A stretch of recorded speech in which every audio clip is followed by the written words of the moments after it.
शुक्रिया कि आप लोग बड़े शॉर्ट नोटिस पे आपने तकलीफ़ की आने की। बेसिक पर्पस था कि हम आपके ज़रिए पब्लिक को बताना चाहेंगे कि पिछले दिनों से ये जो बर्फ़बारी वगैरह हुई थी, पिछले सालों के मुकाबले में उस पिछले एक्सपीरियंस को देखकर लोगों में भी शायद ये था शक-व-शुबात के शायद इस दफ़ा बिजली की हालत ख़राब होगी, पानी नहीं मिलेगा, रोड्स नहीं चल पाएंगी। तो मुझे बताते हुए ये खुशी हो रही है कि हम आइडियल तो नहीं पहुंचा पाए, लेकिन जो हमारी कोशिशें थीं और जो हमने ड्यूरिंग समर जो हमने सारी प्रिपरेशंस की और सारे जितने कंसर्न डिपार्टमेंट से जो क्रिटिकल डिपार्टमेंट्स हैं हमारे पब्लिक सर्विसेज को लेकर, एसेंशियल सर्विसेज को लेकर, उनके साथ जितना भी हमने होमवर्क किया था उसने अच्छा फ्रूट दिया। और आज की डेट में हम आपको बता सकते हैं कि करीबन एक स्टेशन को छोड़ के 33 kV का जो स्टेशन है हमारा करना का, जिसके बारे में भी मैं बताना चाहूँगा कि उसके लिए भी तंगोदोष से कोशिश की जा रही है। इस वक्त भी लोग काम पे लगे हुए हैं, 4-4 फीट बर्फ़ में वो काम कर रहे हैं और मुझे यकीन दिलाया गया है कि या तो आज शाम को नहीं तो कल दोपहर तक वहाँ की भी बिजली रिस्टोर हो जाएगी। मैं कॉन्स्टेंटली करना के लोगों के साथ, जो वहाँ के लोकल्स हैं, उनके साथ कांटेक्ट में हूँ। जहाँ तक रेस्ट ऑफ द वैली का ताल्लुक़ है, हमारे जो 33 kVA थी वो बिल्कुल करीबन फॉल्ट फ्री रही। 11 kVA के ऊपर कई जगहों पे दिक्कतें आईं, लेकिन वो फौरी तौर पर दुरुस्त कर ली गई और करीबन 138 के करीब या 140 के करीब जो हमारे ट्रांसफार्मर्स वगैरह भी डैमेज हुए थे, उनमें से भी 115 के करीब सारे रिस्टोर किए जा चुके हैं और बाकी का भी रिस्टोरेशन तेज़ी से चल रहा है। तो एज ऑन डेट हमारी बिजली की position back to the same stage है जहाँ पे बर्फ़ों से पहले थी। और जहाँ तक रोड्स का ताल्लुक़ है, हमारी मेन रोड जो है करीबन सब क्लियर हो चुकी हुई हैं और इंटीरियर में कुछ रोड्स जो हैं उनके ऊपर भी काम तेज़ी से चल रहा है। और जो हमारी रोड लेंथ थी टोटल 7,627 किलोमीटर पे, जहाँ पे हैवी स्नोफॉल आया था, उनमें से जो क्लियरेंसेस जहाँ पे रिक्वायर्ड थी वहाँ वो 5,536 किलोमीटर थी, जिनमें से 4,886 किलोमीटर क्लियर कर दिया जा चुका हुआ है। और वो जो छोटी रोड्स हैं वो भी आज शाम तक या कल सुबह तक वो भी क्लियर हो जाएंगी। पानी का मैंने चेक करवाया, पानी की कहीं पे कोई प्रॉब्लम नहीं आई है। और जहाँ पे भी बिकॉज पानी की प्रॉब्लम का डायरेक्ट कनेक्शन होता है बिजली की सप्लाई के साथ, तो चूँकि बिजली की सप्लाई इस दफ़ा इंश्योर की गई और ख़ास तौर पर जो एसेंशियल सर्विसेज वाली जगह थी, तो वहाँ पे हर एक जगह पे करीबन पानी, पीने का पानी साफ़ मुहैया किया जा रहा है। जो इसके अलावा जो मेन मकसद था कश्मीर के टूर का भी और आप लोगों से बात कर आप लोगों के ज़रिए लोगों तक बात पहुंचाने का, वो ये है कि जो कोविड का इस वक्त एक स्पाइक आनी शुरू हुई है, उस सिलसिले में हम देख रहे हैं कि लोगों में लापरवाही बहुत आ रही है। शायद कुछ टीवी चैनल्स पे उन्होंने ये सुन के कि ओमिक्रॉन जो है, जो ये नया वेरिएंट आया है, वो इतना डेडली नहीं है, बीमार करता है लेकिन फैटेलिटीज़ उसमें काफ़ी कम है, तो उन्होंने एहतियात को बिल्कुल आलमोस्ट ख़त्म कर दिया। और उसके चलते हुए उन्हें ये एहसास नहीं है कि अगर 1000 केसेस आते हैं कोविड के, तो उसमें से ओमिक्रॉन के केसेस 100 से भी कम हैं। बल्कि जम्मू कश्मीर को ले तो 5, 7, 8, 9 केसेस आ रहे हैं, जबकि बाकी केसेस जो हैं वो उसी डेल्टा वेरिएंट के हैं जिसने पहले भी बहुत तबाही की है। तो आपके ज़रिए से मैं पब्लिक से भी गुजारिश करना चाहूँगा कि इस चीज़ को लाइटली नहीं लीजिए और इससे पेशतर के हालात उनके लिए ख़राब हो जाएं, बिकॉज़ हम उनकी सेफ्टी के लिए वरिड हैं और उनकी सेफ्टी तभी हो सकती है जब वो अपनी सेफ्टी खुद करेंगे, अपनी एहतियात खुद बरतेंगे। हम नहीं चाहते किसी तरह से भी कि हम ज़ोर ज़बरदस्ती से पुलिस को इस्तेमाल करें, मजिस्ट्रेसी को इस्तेमाल करें और ज़बरदस्ती लोगों को मास्क पहनवाना शुरू करवाएं या SOP जो कोविड की जो स्टैंडर्ड ऑपरेटिव जो प्रोटोकॉल है उसको ज़बरदस्ती मनवाएं। ये लोगों पे खुद मुनहसर करता है कि वो अगर मस्जिद में नमाज़ पढ़ने भी जाते हैं तो क्या अपनी सोशल डिस्टेंसिंग वो रख रहे हैं या नहीं रख रहे। क्योंकि अगर वो नहीं रखते हैं और खुदा न खास्ता वहाँ पे कोई कोविड इफेक्टेड पेशेंट कोई है वहाँ पे नमाजियों में से, तो वो वहाँ से वो इन्फेक्शन लेके अपने घर में अपने छोटे बच्चे बड़े बुज़ुर्गों तक वो इन्फेक्शन लेके आ रहे हैं। तो अगर उनके घर में कल को खुदा न खास्ता कोई नागहानी मौत भी होती है तो उसकी ज़िम्मेदारी फिर उनको समझनी पड़ेगी। लिहाजा आपके ज़रिए मैं उनसे फिर एक मरतबा मौदबाना गुजारिश करूँगा कि अपनी एहतियात खुद बरतिए। जो कोविड के लिए जो एहतियाती तदाबीर बताई गई हुई हैं उनके ऊपर अमल करें, वो आप ही की हिफाजत के लिए हैं। और अगर हमने देखा कि उसके बावजूद ये लोग नहीं मानते हैं और वो कोविड का जो एहतियात हैं वो नहीं बरतते हैं, तो फिर सरकार को थोड़ा सा शायद सख्ती भी करनी पड़ जाए, जो हम नहीं चाहते हैं, हरगिज़ नहीं चाहते। उसी मौके पर मैं कोविड के बारे में भी आपसे बात करना चाहूँगा कि मैंने श्रीनगर के जो मेन हॉस्पिटल जो क्लियर किए गए हुए हैं कोविड के पेशेंट्स की देखभाल के लिए, चाहे वो हमारा चेस्ट डिजीज़ हॉस्पिटल है या SMHS है, हमारा JVC है, तो उनसे उनके जो मुतल्लिका ऑफिसरान हैं, डायरेक्टर साहिबान हैं, सुपरिटेंडेंट साहिबान हैं, उनसे बात की। जो भी अरेंजमेंट, क्योंकि पीछे वाला जो हमारा तजुर्बा रहा है उसको मद्देनज़र रखते हुए UT की एडमिनिस्ट्रेशन, डिस्ट्रिक्ट श्रीनगर की एडमिनिस्ट्रेशन और बाकी तमाम डिस्ट्रिक्ट्स की भी एडमिनिस्ट्रेशन, कश्मीर वैली में ही नहीं जम्मू प्रॉविंस में भी पूरी तरह से इसमें तैयार है किसी भी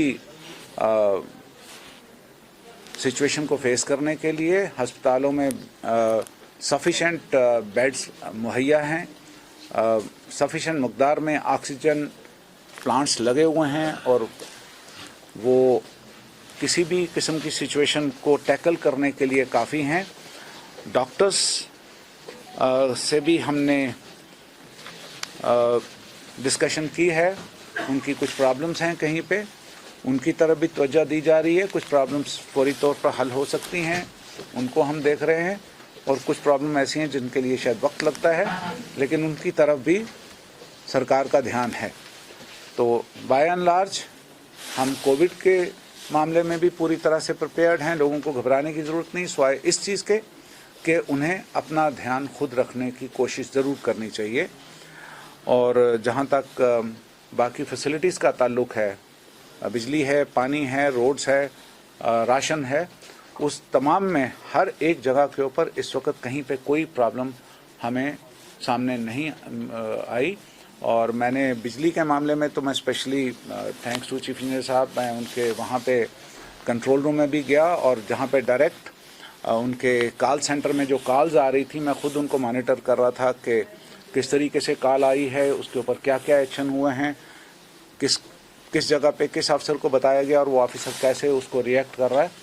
तो जितने भी ये डिपार्टमेंट हैं मुतल्लिका डिस्ट्रिक्ट एडमिनिस्ट्रेशन की सरबराही में, इन तमाम डिपार्टमेंट्स का काम जो है इस वक्त तक बहुत सराहना के तारीफ़ के काबिल रहा है। पहले ही बताया कि हम ज़ोर ज़बरदस्ती कुछ नहीं करना चाहेंगे। मेरे हॉस्पिटल सुपरिटेंडेंट साहिबान से, डायरेक्टर साहिबान से और प्रिंसिपल साहब से भी बात हुई। कोशिश ये है कि वहाँ पे समझा के किया जाए। थोड़ा बहुत जो डिस्ट्रिक्ट एडमिनिस्ट्रेशन की तरफ से हेल्प, पुलिस को वहाँ पे लॉ एंड ऑर्डर मेंटेन करने के लिए नहीं, उनको डिसिप्लिन में रखने के लिए मेरी SSP साहब से बात भी हो गई है। कुछ मदद जो चाहिए होगी हॉस्पिटल अथॉरिटीज़ को वो हम दे रहे हैं। ये वाकई सही बात है कि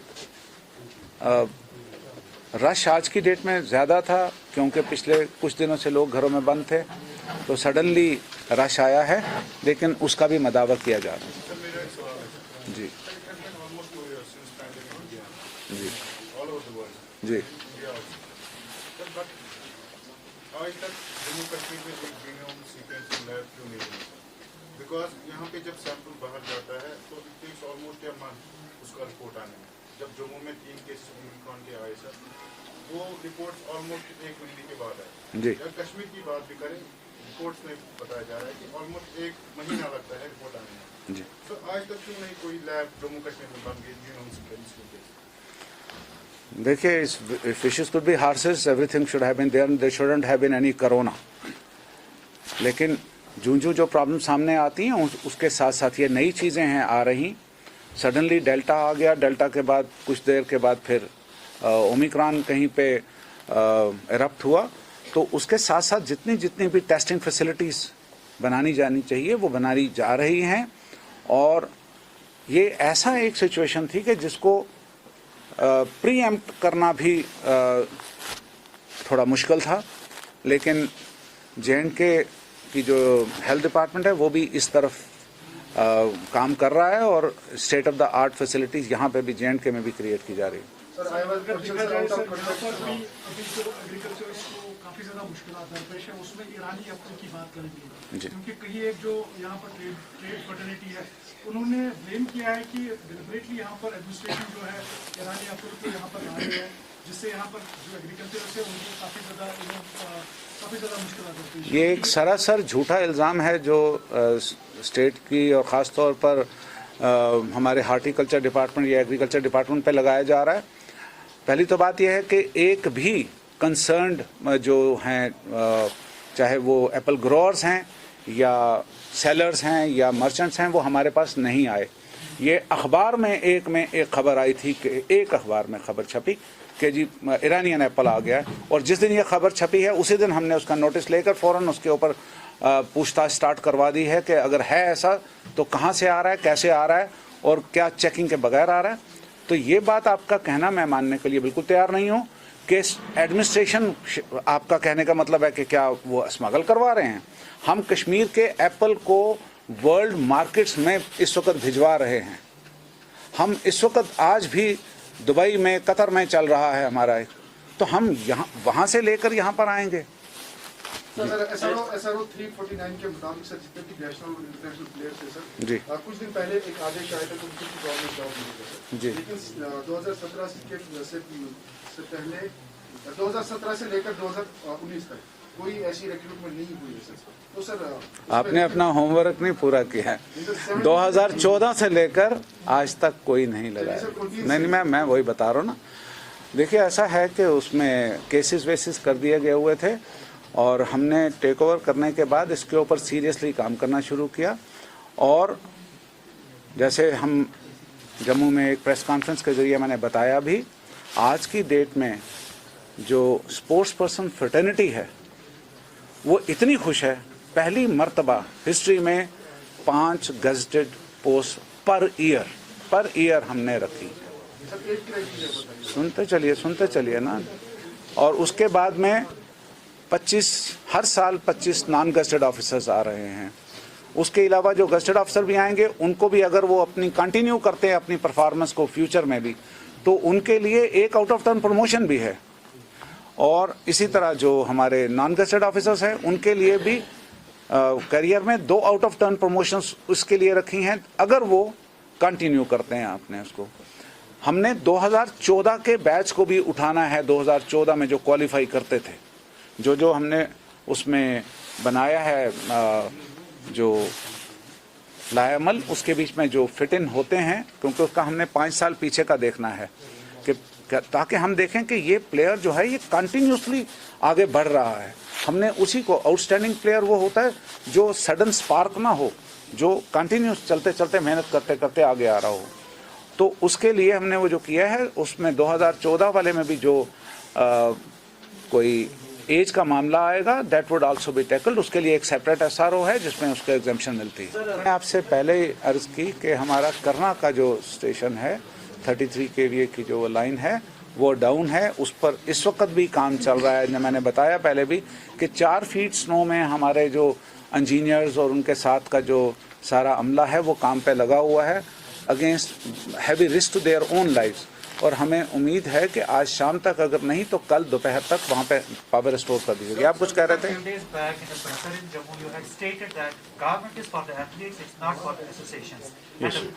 No, I didn't say that. I didn't say that. Please don't put words in my mouth. I will quote on what he quote. He said, Yes. The department has taken the cognizance of those associations who just exist on the papers, and if we talk about the competitions, they are very minimal on the ground. Yes. And this is giving discomfort to the associations, where government is not Yes. on them. Yes. So what are the measures the government is going to take against those? We are already, we who have, are claiming to be the sports associations, but not giving a proper chance to the athletes. we have already initiated steps towards that. हमने ये किया है, मैं सबकी इतला के लिए उर्दू में बोलना चाहूँगा क्योंकि स्पोर्ट्स पर्सन है, तो उसमें ऐसा है कि बहुत सारी एसोसिएशंस जो हैं वो अपने जो नाम्स उनके हैं उनको इलेक्शंस करवाने हैं, उनको अपने अकाउंट्स मेंटेन करने हैं, उनके वो अकाउंट्स उनके सबमिट करने हैं, और वो सारा कुछ जो यूनियन गवर्नमेंट ने भी, मिनिस्ट्री ने भी इसमें रखे हुए हैं नाम्स, और जो हमारी तरफ से भी हैं, जो वो एसोसिएशंस उनको नाम्स को पूरा कर रही हैं, हम उनको पूरी तरह से मदद कर रहे हैं। हम उन एसोसिएशंस को भी मदद कर रहे हैं जिन्होंने अभी तक वो नाम्स पूरे नहीं किए हैं। हम उन्हें चांस दे रहे हैं कि अच्छा नेक्स्ट 3 मंथ्स में कर लीजिए, नेक्स्ट 6 महीने में कर लीजिए। हम किसी को डिनाई नहीं करना चाहते, क्योंकि हम किसी तरीके से ऐसा नहीं चाहते कि किसी भी स्पोर्ट्स पर्सन को जो उस गेम के साथ जुड़ा हुआ है, जिसके साथ वो एसोसिएशन जुड़ी है, उसको किसी तरीके का नुकसान आए। क्योंकि जो हमारे इस महकमे की जो एग्जिस्टेंस है वो स्पोर्ट्स पर्सन के लिए है, और स्पोर्ट्स पर्सन की देखभाल करना उसकी एसोसिएशन का काम है। जो एसोसिएशंस उसमें अच्छा काम कर रही हैं उनके साथ हम शाना बशाना खड़े हैं, उनके लिए जितना भी मदद हो सकती है हम देते हैं। लेकिन कुछ एसोसिएशन जो हैं जिनमें अभी इम्प्रूवमेंट की गुंजाइश है, उन्हें आगे आना चाहिए। और मैं यहाँ से जाकर, जम्मू जाकर, तो मैंने उन कुछ जो ऐसी एसोसिएशंस हैं जिनके साथ कुछ दिक्कतें आ रही हैं, उनसे मैं मीटिंग करने जा रहा हूँ, ताकि उनके साथ भी हम टेबल पर बैठकर सारी बात को ख़त्म करना चाहते हैं, कोई डंडे के जोर से कुछ भी नहीं। One question I want to ask about the COVID. Sir. If we see the given situation, there has been a recent spike in the COVID-19 cases, and government has recently issued a directive by the General Administration Department to all the administrative secretaries. It was in reference with the administrative secretaries, if they are conducting the meeting in their districts, the concerned SSPs and the district SSPs were directed to attend the meeting as far as the COVID mitigation efforts are concerned. So how do you see these efforts as far as this COVID mitigation efforts are concerned? How do you see this initiative, and do you think it was needed? देखिए, ऐसा है, जो भी सरकार step उठा रही है वो सरकार की बेहतरी के लिए नहीं है, वो लोगों की बेहतरी के लिए है। और जो भी मीटिंग्स वगैरह होती हैं वो सारी की सारी मीटिंग्स जो हैं वो इसी पर्पस से की जाती हैं। जैसे आज मैं 4 जगह पे मीटिंग करके आया, तो पर्पस क्या था? पर्पस यही था कि हम देखें कि भाई कोविड के लिए प्रिपरेशन प्रॉपर है, लोगों का क्या है। डी साहब से बात हुई, एसएसपी साहब से बात हुई, सबसे ये जो सारी चीज़ें हैं ये पब्लिक की वेलफेयर के लिए हैं। उसमें कोई मीटिंग में कोई अगर डिसीजन लिया गया है तो leave it to the wisdom of the officers who have issued those directions, and those directions are only for the welfare of the general public in the end. I won't comment on that, whether there is going to be a lockdown or not. We are trying to prevent any such eventuality. But it would depend on the cooperation from the public at large to ensure that we don't get into that kind of a situation. If they cooperate with us, if they take all the preventive measures which are time and again being conveyed to them, then there shouldn't be any such eventuality where we go for the lockdown. क्या आप skin related problems जैसे psoriasis वगैरह, hair fall या नाखून की problems में मुब्तला हैं? पहली बार हंदवारा के मशहूर और अवलीन super speciality clinic Asif memorial health care पे रहेंगे अवेलेबल वादी के renowned hair transplant surgeon doctor Sheikh Naveed, जो पेशेंट्स का hair treatment, laser treatment, cosmetic therapy, surgical procedures जदीद टेक्नोलॉजी से अंजाम देंगे। अपॉइंटमेंट्स के लिए कॉल करें 8082333895 और 01955295555।